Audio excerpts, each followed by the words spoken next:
పన్నెండు మందిని కలిసి పాల్గొండ సత్రం ఏ కొత్తపల్లి పెంచలేని మా గ్రామంలో రాత్రి ఒక పిచ్చి కుక్క మళ్ళీ 9 గంటల నుంచి రాత్రి 1 గంట దాకా ఒక 15 మందిని గందరగోళమైన పరిస్థితుల్లో కరిచేసింది. దాని కింద ముందు ఒకసారి వస్తే ఆ వచ్చినప్పుడు అధికారులకు తెలిపితే దాని గురించి మమ్మల్ని ఎవరు పట్టించుకోలే. ఇప్పుడైతే 15 మందిని గందరగోళం చేసింది.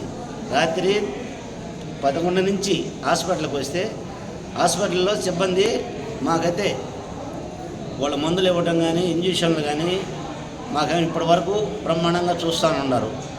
ఇంకా రైతులు మాకు అక్కడ రక్షణ కల్పించమని ఆ కుక్కల్ని కుక్కల్ని కరిచేసి ఉన్నది. అది ఆ కుక్కల్ని మరి గోట్లలో మళ్ళీ ఇన్ఫెక్షన్ కాకుండా మళ్ళీ మాకు కుక్కలు పట్టించి ఒకటి ఎక్కడో చంపేసేదో ఏదన్నా చేసేది రక్షణ కల్పించమని అధికారులను కోరుతున్నాం.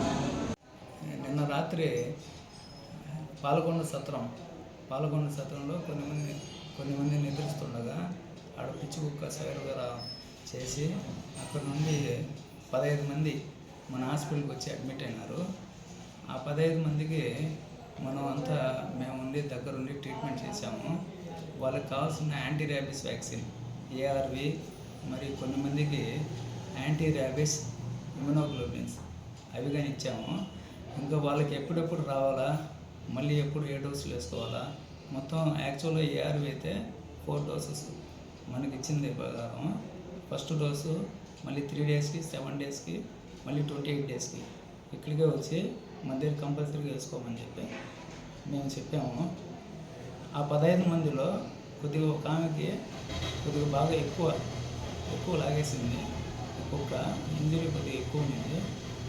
ఆమెకి యాంటీ సీరం యాంటీ ర్యాబీస్ ఇమ్యునోగ్లోబిన్స్ ఇచ్చినాము. ఇప్పుడైతే అందరి పరిస్థితి బాగుంది.